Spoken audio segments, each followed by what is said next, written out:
7 years ago, during my summer vacation, my parents were killed by a kid who broke into our house. I had just come in from swimming in the lake. It was getting late and the sun was setting. I was changing into dry clothes when I heard a loud noise from the living room. Mommy and Daddy were always fighting, so I passed it off as that. But being curious, I opened my door an inch and peeked down the hall to see what I could see. There was a dark stain on the carpet in the living room. Maybe Mommy spilled some of her happiness. This was my first thought when I saw that stain. Years later, I came to learn that happiness was Mommy's term for wine. With this thought came the realization that Daddy must have been mad and thrown something. I never liked it when he did things like that, and especially when the things he threw hit her. I opened my door more and called out, "Mommy?" No response. I walked down the hall and into the living room to see a boy standing over the corpse of my father, a bloody knife sticking out of his back. I could hear Mommy crying in the corner. She kept saying her son was a good boy and would never hurt her. This made me confused. How could Mommy mistake me for this other boy? Sure, he looked to be the same age as me, around 10 or 11. But my mommy knew me, didn't she?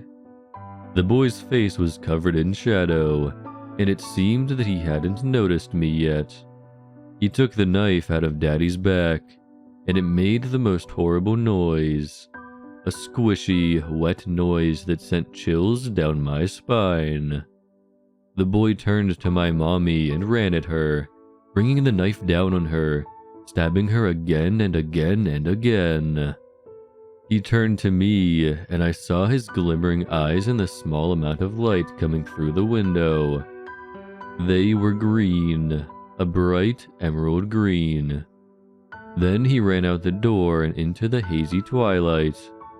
His eyes always stayed in my memory, burned into my retinas. I wanted nothing more than to find this boy and take those eyes that had so haunted me and destroy them so I wouldn't have to see them anymore. I lived my life in mental institutions, dealing with the trauma of seeing my parents killed.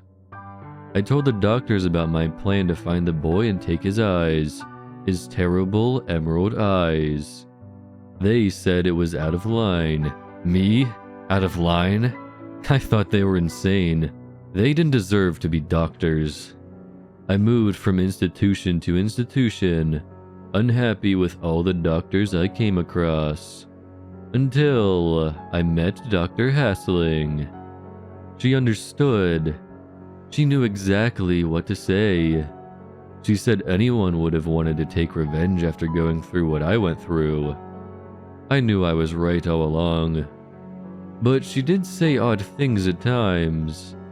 Like if I could undo that day and do it over, what would I do differently? Does she mean I should have saved my parents? Maybe I should have locked the door when I came in? If anything, the boy should want to go back and change things. I told her this, and she just nodded. She knows I'm right. A year after being with Dr. Hassling, she said I should go out and find this boy to get my revenge. It was the happiest day of my life. I packed what little things I had from the institution and left. I spent the night at a nearby hotel and planned out how I was going to find the boy. I had a shower and was about to go to bed when I noticed something moving in the corner of my eye. Turning toward the movement, I came face to face with the boy.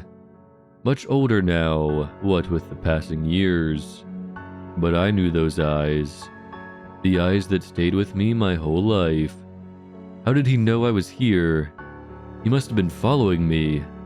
My mind raced until I thought of the knife sitting on the table that I'd used while eating dinner.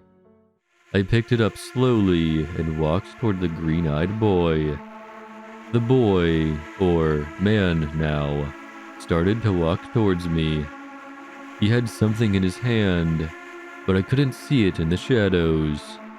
We walked toward each other until we were less than a foot apart. Then I quickly raised the knife and plunged it in his eye.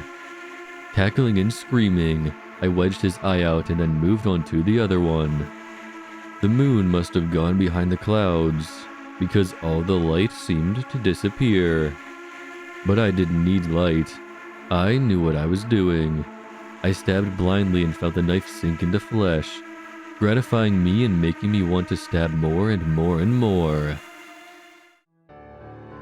The next day, the hotel's room service came in to find a scene of bloody horror. The police were quickly called and the crime scene investigated.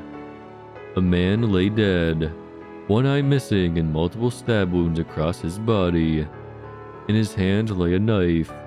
In front of him sat a mirror, and sitting next to his head lay the remains of what used to be a very pretty green eye.